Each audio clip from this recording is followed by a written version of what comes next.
Hey there. So I wanted to take you outside today. It was a beautiful day. We had a very heavy rain yesterday, but today it's just beautiful. Today I want to take you on a tour of Biltmore Estates that we took just a couple of years ago during Christmas time. So the place is very nicely decorated.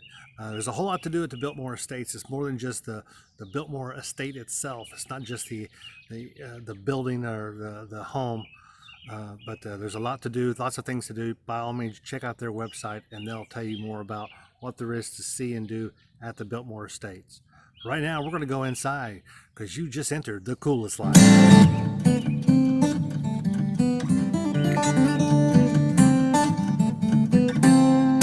When you first come onto the grounds, you realize that there's a lot to do here. Not only are there horse stables and a winery and lots of other things like that, but there's also the historic aspect of this particular building. The big tourist attraction in Asheville, North Carolina, Biltmore House, is the main residence. Is a chateau-esque style mansion built for George Washington Vanderbilt II between 1889 and 1895, and is the largest privately owned house in the United States at 178,926 square feet of floor space, and it's still owned by the George Vanderbilt's descendants. It remains one of the most prominent examples of Gilded Age mansions. So that's pretty interesting.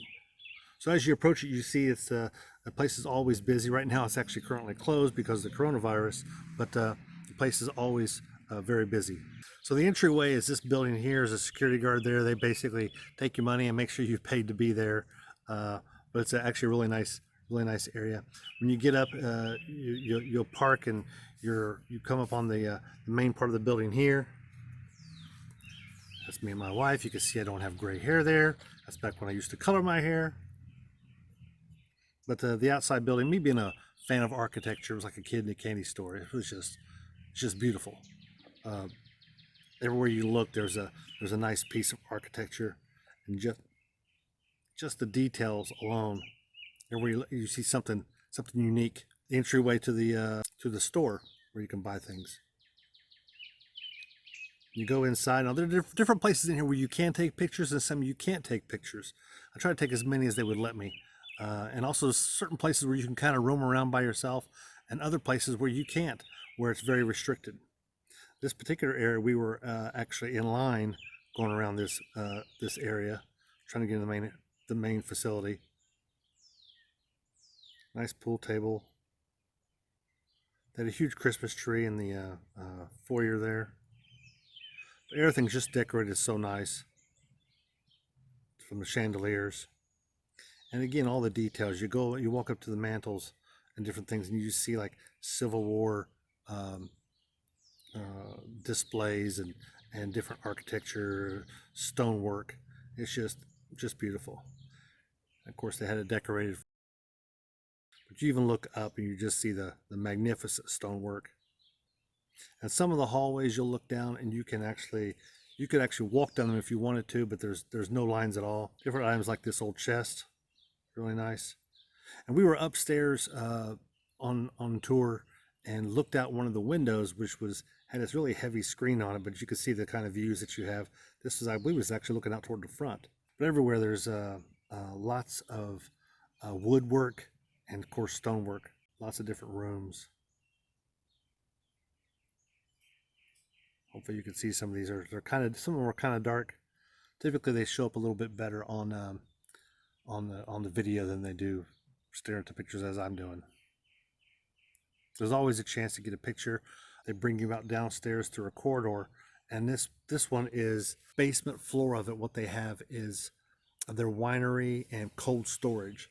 So that's what some of this is. As you walk outside around back, which they really don't have a lot of pictures online of this part, the back side of the building, which looked like a big flat area, like it used to be a pool, but maybe they took the pool out.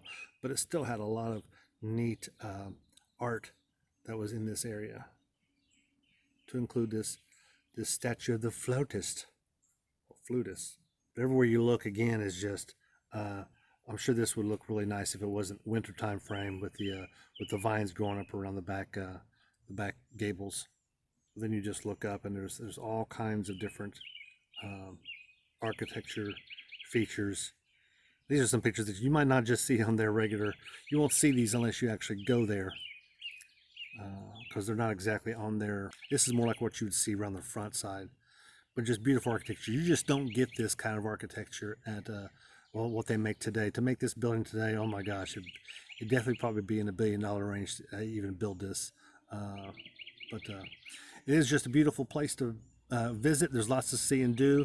Plan the entire day. If you go downtown Asheville, parts are reminding me of say Gatlinburg, where you could actually walk. There's a different places, shops along the street, but commercial shops and non-commercial type shops. But you could actually have a really good time just to spend the day down in downtown Asheville. Lots of nice little restaurants. But you could also spend the night on the property of the Biltmore Estate, because on property they have a hotel, the winery, a little village. I forget exactly what the village was called, but it's a really nice place to visit. If you get a chance to go up there, I'd definitely make a day trip if you're ever in the area. Say you're going from Charlotte to Gatlinburg, stop by Asheville, North Carolina, check out the Biltmore Estates. It's definitely worth a stop. I hope you enjoyed this video. Be sure to like and subscribe. Use all the subscribers I can get. I'm getting real close to 80. I really want to hit 100 subscribers before the end of the month, but we'll see how that goes. Enjoy yourself. Enjoy the day. Get outside, even if we're you can't get outside because of that COVID-19 thing going on. But get outside as much as you can and spend some time with the family. You are now leaving the coolest life.